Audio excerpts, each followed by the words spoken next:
날마다 서가열의 부처님께서 이 땅에 출현하신 것처럼 날마다 초파일이었으면 좋겠다 하는 마음을 가지고 삽니다.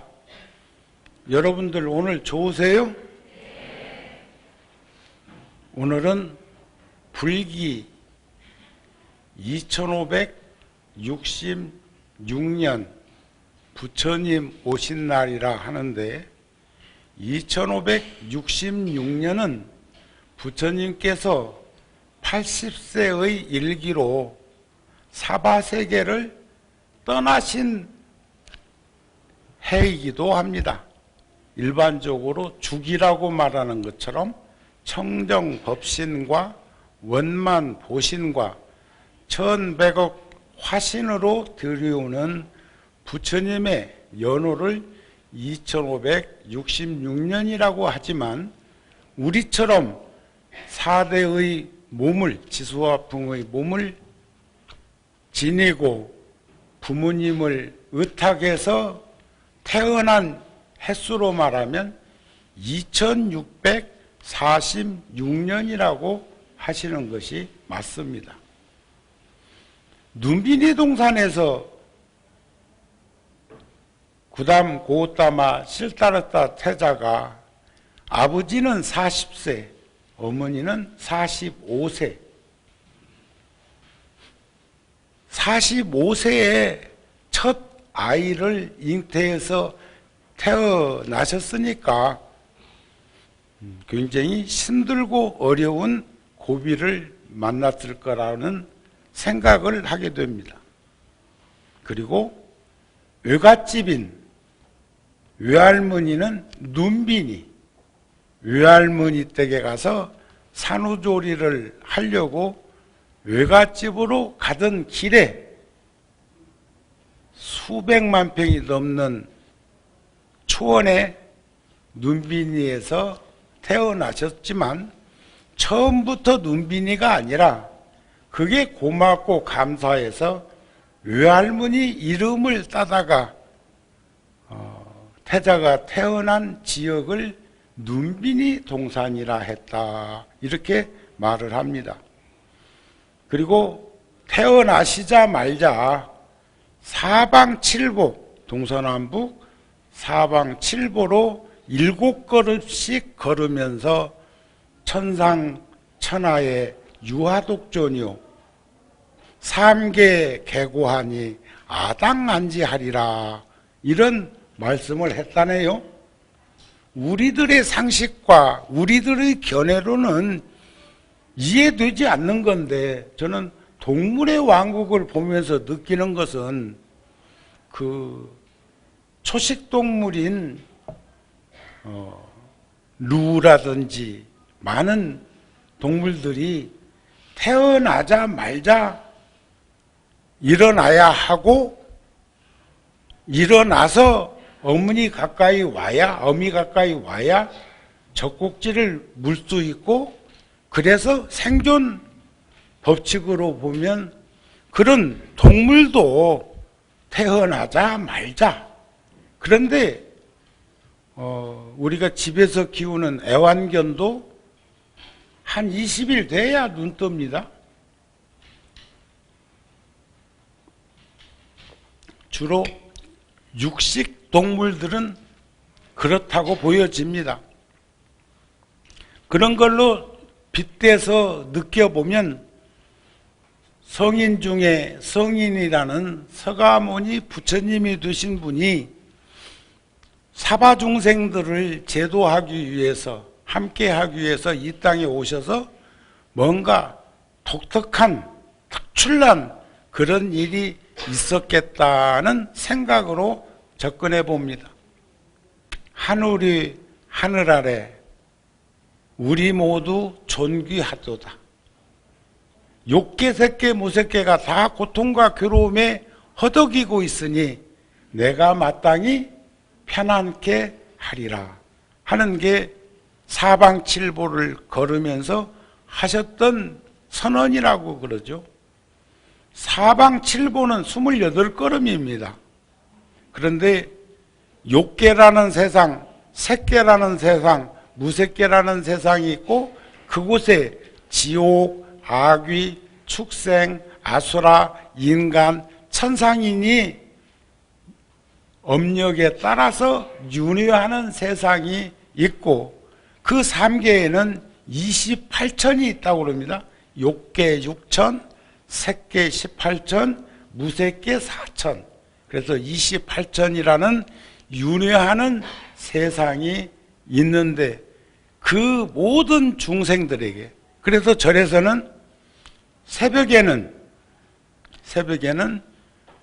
범종을 28번 치는 게 욕계, 색계, 무색계에 다 이 종소리가 들려서 안심민명을 얻으라는 뜻이고 저녁 예불 시간에 치는 33번은 28천 가운데 저 위에 도솔천궁까지 이 소리가 전달되기를 바란다는 뜻이기도 합니다. 3.1운동 때 33인이 계셔서 33번 저 보신각종 치는 것이 아니고 세상 모든 곳에 들리우도록 하기 위해서 그렇다. 이런 말씀이 됩니다. 이해가 되시죠? 그런데 부처님 오신 날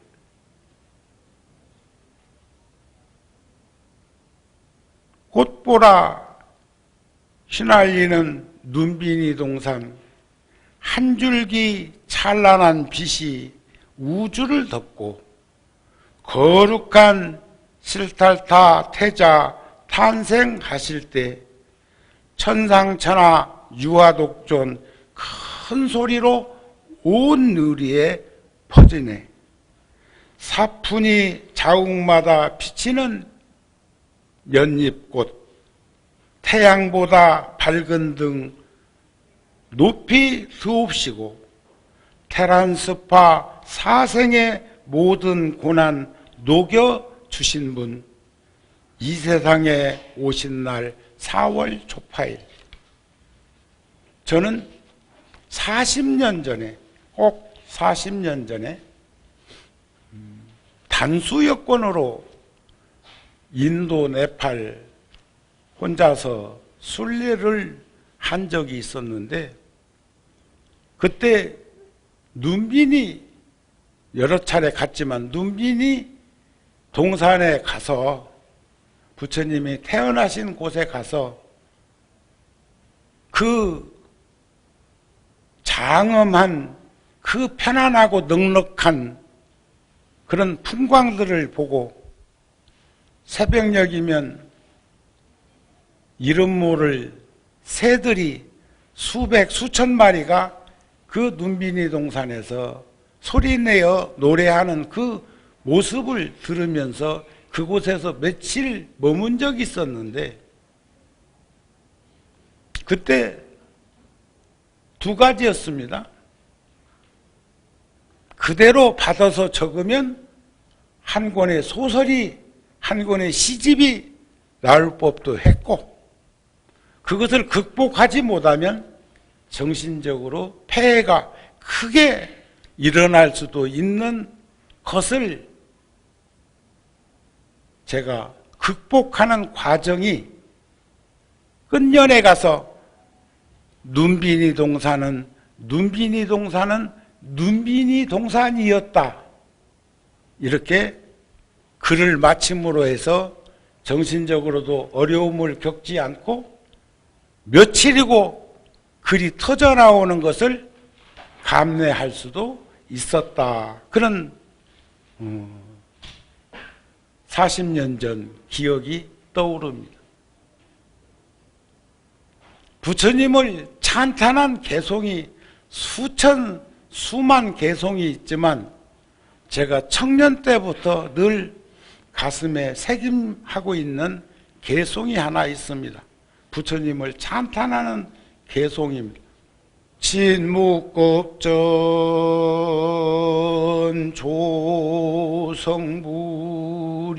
조성불이었건만 유도 중생 현세가 나셨네. 위의 덕상이 월윤만하사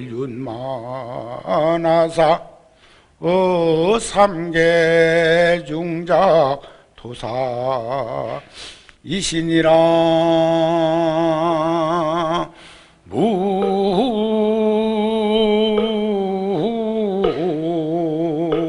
아미타불.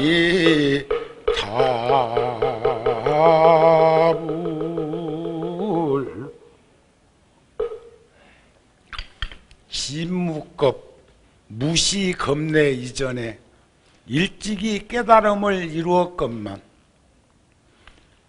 중생들을 구제하기 위해서 이 땅에 오셨네.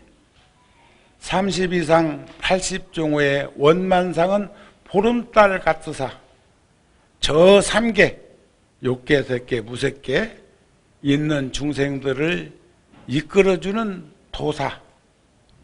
도사는 길도자 밑에 마디촌을 붙이면 인도할 도자입니다. 중생들을 이끌어주는, 열어서 보여서 깨달음으로 들게 하기 위해서 저 도설촌궁에서 호명보살로 있다가 눈빈이 동산에서 2646년 전에 출현하셨다. 이런 말씀이 아니겠습니까? 부처님의 생애도 보면 부처님의 생애를 여덟달락으로 표현해 보면 도솔 내이상. 그런데 부처님 오신 날 부처님의 생애를 돌아보면 도솔천에서 인간 세상에 오셔가지고 또 우리나라도 서울 보면 동대문도 있고 남대문도 있고 서대문도 있고 뭐 숭이문도 있고 무슨 시구문도 있고 뭐 이런 것처럼 동서남북의 갑이라고 성을 이렇게 성곽을 싸고 있는 사문을 댕기면서 생로병사를 목격하고 그래서 늘 가슴속에 품고 있던 그 출가자의 길을 걷게 되고 6년 동안 그 고행자의 길을 걸으실 때 부처님이 훗날 수료하시는 대목이 참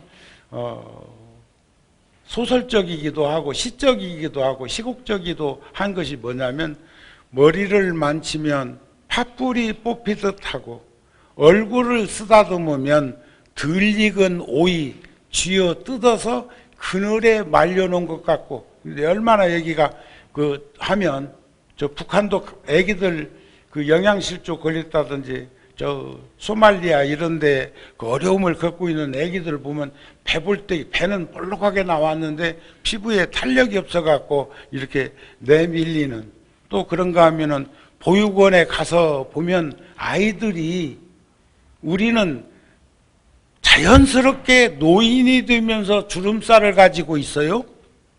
정우 스님은 그래도 살피름이 있어가지고 주름살이 적은 편인데 그런데 그 애기들은 그 나이에 그 어린 나이에 얼굴에 검버섯 핀 것처럼 또는 이마에 주름살이 진 것처럼 하고 있는 걸 보면 내적으로 마음가짐을 쓰는 것이 얼마나 육체적으로도 큰 작용을 하는 것인가를 보게 하더라. 이런 말씀 아닐까 싶네요. 그리고 부다가야에서 지금 제가 17일 날 종단 조계종에서 그곳에 분황사라고 하는 사찰을 세웠고 저도 30년 전에 그곳에다가 고려사라고 하는 사찰의 이름 코리아 해가지고 코리아 템플 고려사라 이름을 짓고 아직까지 불사는 크게 하지 못했지만 그곳에 터를 이루고 있는데 조계종 총무원장 스님이 이번에 거기 낙성법회에 내가 참석을 했으면 좋겠다 해서 따라가기로 했습니다. 그런데 지금 온도가 섭씨 45도에서 47도 상상만 하세요. 그럴 때는 어떤 생각하면 되냐면 목욕탕 사우나에 들어가 가지고 그보다 온도가 높은데도 가 들어있고 저 어른들 보면은 찬물 따뜻한 물 왔다 갔다 하면서 찬물에 들어갔다도 시원다 뜨신 물에 들어가서도 시원다 하나 보면 일체 유심조예요.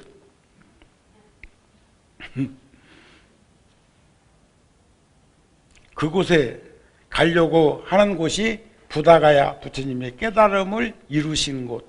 45년 동안 전법도생하다가 구시나가라에서 당신이 태어나신 부처님이 태어나신 가비라국을 향해서 누우셔서 열반 인멸에 드시는 그런 인간적인 내면 세계도 우리는 느끼고 볼 수 있었으면 좋겠고, 우리도 각자 인생을 지나온 시간 되돌아보면 이 8등급으로 나누기만 할 수 있겠어요? 정우 스님도 15세 출가를 해서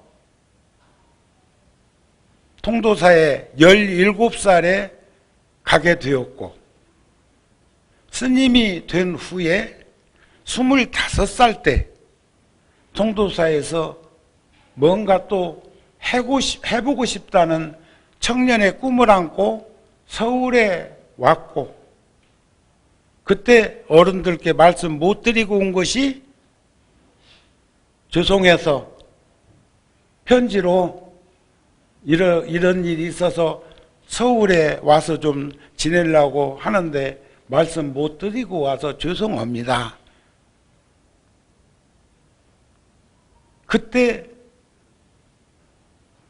저의 할아버지 스님, 월화노 스님께서는 제가 살고 있는 조그마한 절에 동국대학교 재단 이사장으로 계실 때인데, 지금 생존에 계시면 108살입니다. 월화 스님이 25살짜리가 머무르고 있는 작은 절에 2번이나 다녀가셨어요.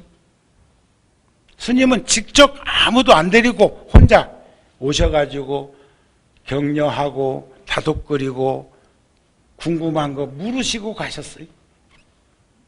그런데 또 통도사에는 지금 생존에 계시면 122살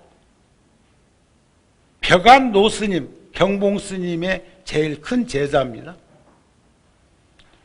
스님이 76세 때 122살 되신 스님이 76살 때, 정우 25살 때 제 글을 보시고 편지를 써 보내주셨는데,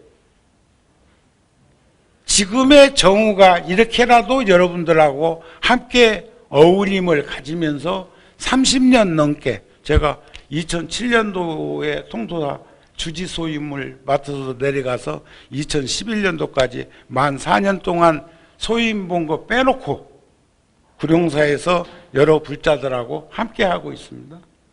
어제는 15대 종정이신 성파 대종사께서 오늘 조계사 법회에 오시기 위해서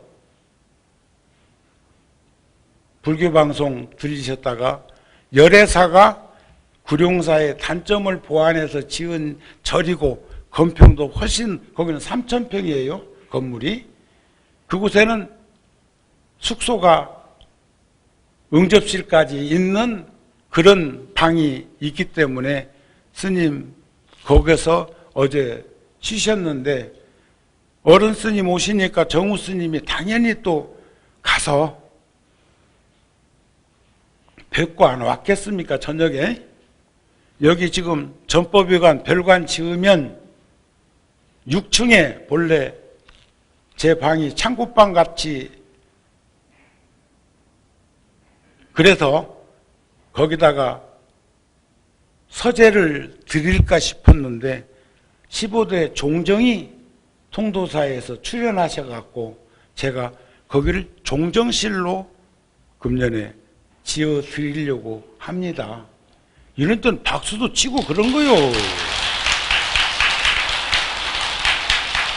여러분들이 오시면 쉴 수 있는 방은 여러분들 집에서 쓸 수 있는 방처럼 방이 4층, 5층에 12개의 방과 차담을 나눌 수 있는 응접실까지 넣어서 만드니까 너무 걱정하지 마세요.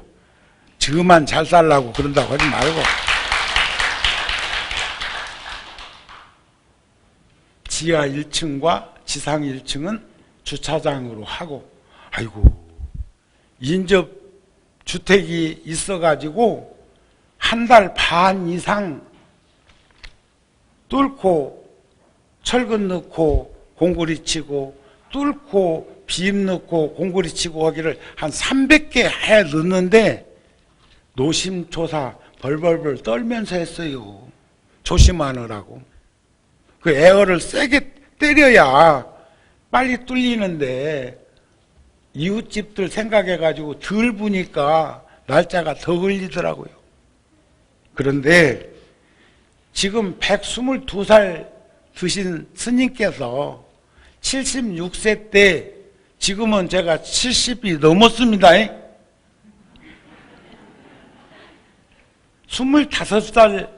25살짜리에게 보낸 편지입니다. 정우를 보내고 궁금하던 차 편지를 받아보고 반겨하였다.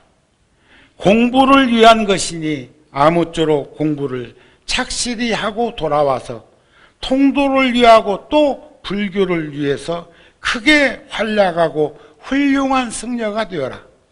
우리 불교는 이 시대에 현재 이 사회의 바람을 응수하지 못하고 있다.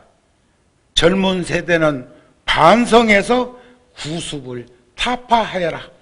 76년 10월 12일 노승 벽암 답서. 이 글이 76세 되신 스님이 25살 먹은 청년 스님에게 보내주신 글입니다. 편지입니다. 이런 글이 보이지 않는 그늘이었고 울타리였고 따뜻한 자양분이어서 지금 제가 여기에 있는 것이 아닐까 싶습니다. 감사한 거 아닌가요?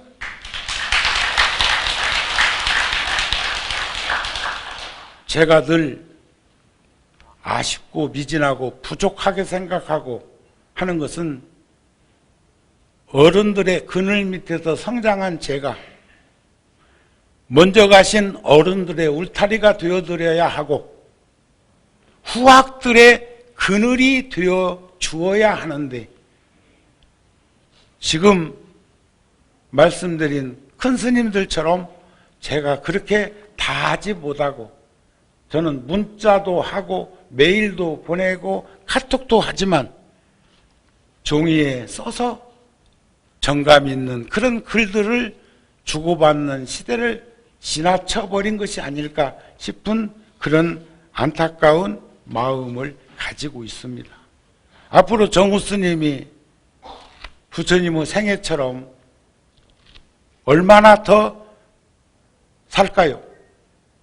여러분들은 얼마쯤 더 사실 걸로 보시나요? 살아온 시간보다 앞으로 더 남은 시간을 가지고 있는 분들은 이 법당 안에 몇 분이나 될까요? 내가 한 4, 50년 더 살까? 요즘 120세대, 120살 산다던데 천만의 말씀. 호흡 하나에 있어. 호흡. 인생은 호흡. 태중에서 탯줄로 음식을 취하고 숨을 쉬다가 태가 자르짐과 동시에 우리는 허파로 숨을 쉬는데 그 숨은 첫 숨을 쉬고 난 후 마지막 숨을 거둘 때가 호흡은 하나라는 거예요.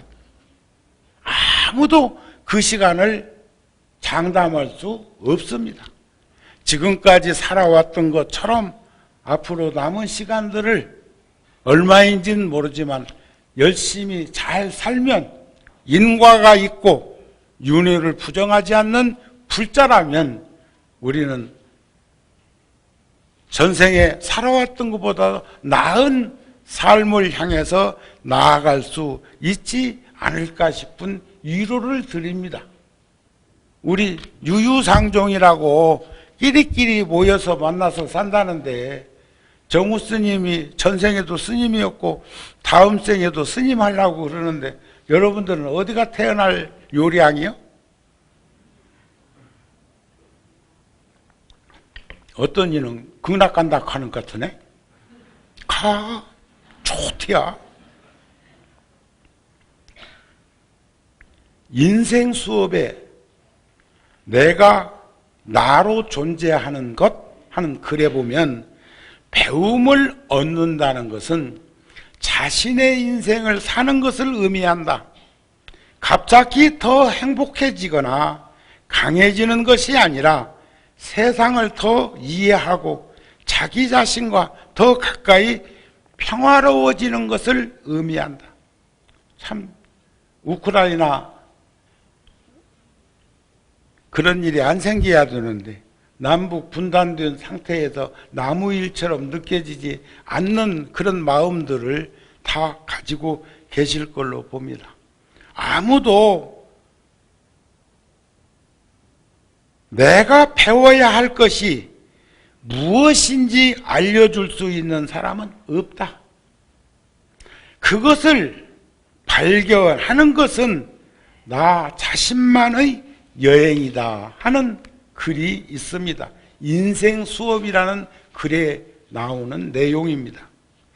또 중국의 누신이라고 하는 이분은 1900년대 초, 그러니까 일제 식민지 시대에 만해 스님, 만해 한용운 스님보다 나이가 몇 살쯤 더 많고 일본도 잠시 다녀온 기록이 있던데, 이분이 희망이라는 글에 부처님 말씀이나 할 일이지 뭘 이 사람 얘기하고 저 사람 얘기하나 싶지요. 정우 스님이 내면에 드러내는 것을 여러분들에게 보이는 건 여러분들에게도 다 팔상도가 있다는 거죠. 어렵고 힘든 시기도 있었고, 젊어 고생은 사서도 한다고 하고, 그러려니 하면서 인간 세상에 뭐 살면 된다는 말도 하는 일들도 있고 그러는데, 그분이 희망이라는 글에 보니까 희망이란 본래 있다고 할 수도 없고 없다고 할 수도 없다. 희망이란 그것은 마치 땅 위의 길과 같은 것이다. 본래 땅 위에는 길이 없었다. 한 사람이 먼저 가고 또 한 사람 걸어가고, 걸어가는 사람이 많아지면 그것이 곧 길이 되는 것이다. 그래서 부처님 한 분이 2600년 전에 이 땅에 출현하시기 전까지 부처님만 그렇게 수행자의 길을 걸었겠습니까? 수없는 이들이, 그리고 부처님 이후로 지금까지 2600년 동안 얼마나 많은 선지식들이, 구도자들이 있었겠습니까? 내가 살아온 시간 되돌아보니까 엊그저께 소년이, 엊그저께 청년이, 엊그저께 인도 갔다 온 것 같은데 1982년도 1월 달에 단수 여권 가지고 돈 3,000불, 금쪽 같은 그런 돈을 챙겨가지고 비행기표 끊어가지고 인도를 성지순례 갈 때 어른들이 걱정하셨어요. 그때 제가 어른들한테 드린 말씀이, 해초 스님은 배 타고 갔다가 걸어오다가 신라국에도 오지 못하고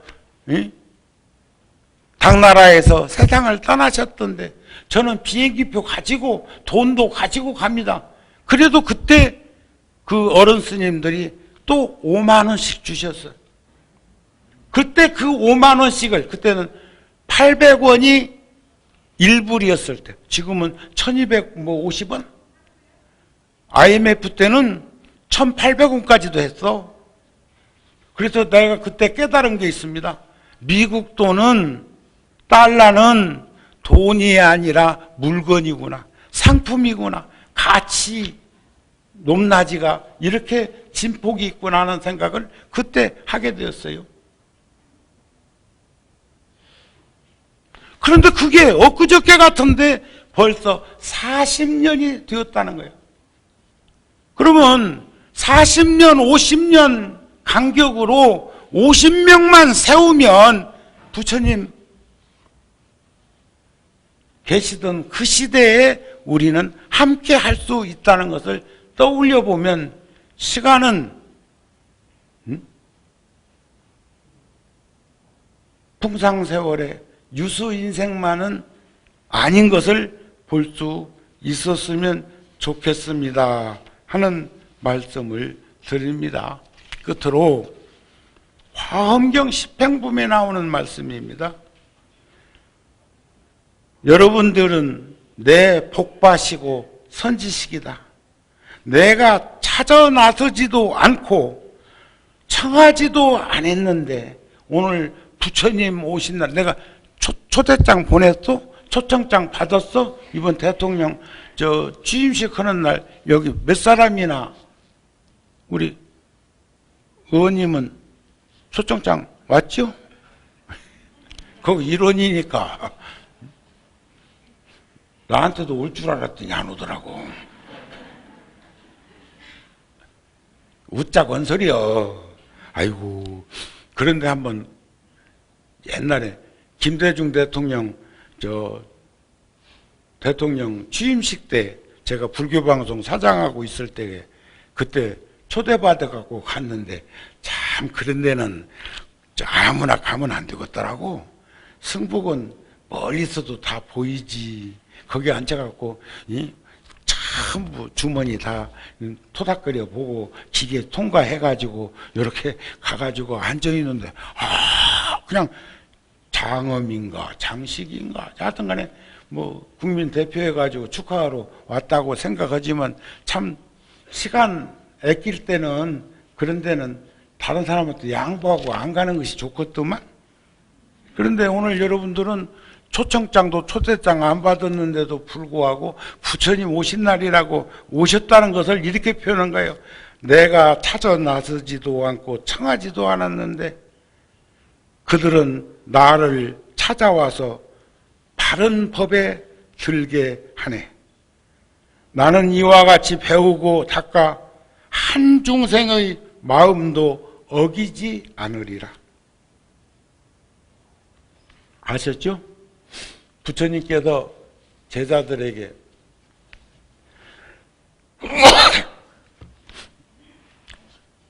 오늘 아침 이런 시간에 어느 불자가 그러셔요. 조상 대대로 불교 믿던 집안이고 저 법당 앞에 관세음보살님 앞에 보면 하얀 연등을 그분들은 십수년 동안 매년 그런 연등을 이렇게 만들어 가지고 하얀 등은 돌아가신 분들을 위해서 다는 등이에요. 여기 지금 잘 안 보이지만 지하 1층 극락전 앞에 가면 신등 연꽃등이 백년등꽃이 쫙 걸려 있고 돌아가신 분들을 위해서 등불을 켜고 있습니다. 그런데 사유를 만나니 종교가 다르고 며느리를 보니 종교가 다르고 아들을 보니 종교가 다르고 그래서 부부가 그랬대요. 남편님께서 아무래도 내가 먼저 세상을 가야 될 것 같다고 왜 그러십니까 하니까 그래야 당신이 49제라도 지내줄 거 아니야? 그래서 내가 그랬어. 구룡사에는 미리 맡겨놓은 사람 많다고. 전산 처리돼가지고 49제 누구 갔다고 하면 49제 지내달라고 미리 접수해놓은 분도 있고 5층 법당에 가면 100년간 위패 모시고 이렇게 1년에 몇 차례 제사 지내는 그 영가들이 수천 영가가 모셔져 있는데 이름 없는 영가가 있습니다. 번호는 있는데 그건 그분 돌아가셨다고 절로 연락이 오면 그것다 이제 기입해 놓을 뿐이요. 저기도 있대야. 저기도 있대야. 응? 그런 분도 있다고 이제 얘기를 내가 하면서 평소에 봉사하고 그렇게 애쓰고 제가 하는 일에 늘 함께 했는데 지금 구룡사도 매주 일요일마다 제를 지내고 있는 노부살님이 계셔요. 하루는 저녁에 8시 넘었는데 저한테 전화가 오셨어. 휴대폰으로. 스님 저 아파요. 가슴이 답답해요.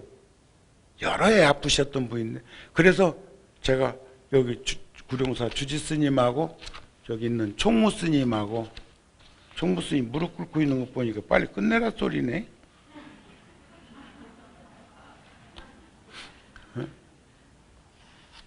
보냈더니 119에 전화해가지고 응급차를 타면 병원에서 안 받아준대. 하도 코로나로 응급 환자가 많아서 안 받아준다고 하니까 주지가 꾀를 내갖고 우리 차에다가 보살님을 모시고 병원에 갔는데 응급실에 모셔드렸는데 며칠 있다가 돌아가셨어요.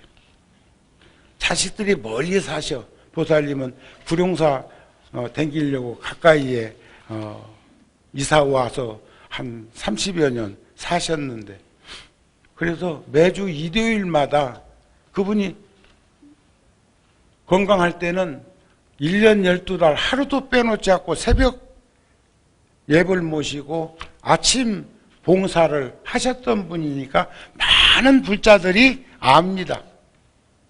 그래가지고 가족들은 49제만 참석하기로 하고 가셨는데 구룡사 불자들과 스님들이 앞장서가지고 지금 77 49일 동안 7번 제를 그것도 법당에서 다른 분들은 극락전에서 6제까지 지내고 49제만 법당에 오는데 그 보살님은 법회 끝에 제사를 지내드리니까 법당에 아예 그러니까 복은 직후 볼 일이요. 네? 그런데 많은 불자들이 지금 함께 하고 있다고요. 아셨습니까? 그래서 내가 그 불자에게도 걱정하지 마시라고 걱정 안 맡겨놓고 가도 내가 해드릴 거니까 그러려면 내가 나이가 더 먹었으니까 한 50년은 더 살아야 되겠다 내가 그랬어요. 그러면서 제 가슴은 멍울이졌습니다. 그래서 부처님께서 전도 선언하신 것을 하고 오늘 법회를 마치겠습니다. 자, 길을 떠나자. 처음도 좋고 끝도 좋고 중간도 좋으니 알아들을 수 있는 말로 설하자.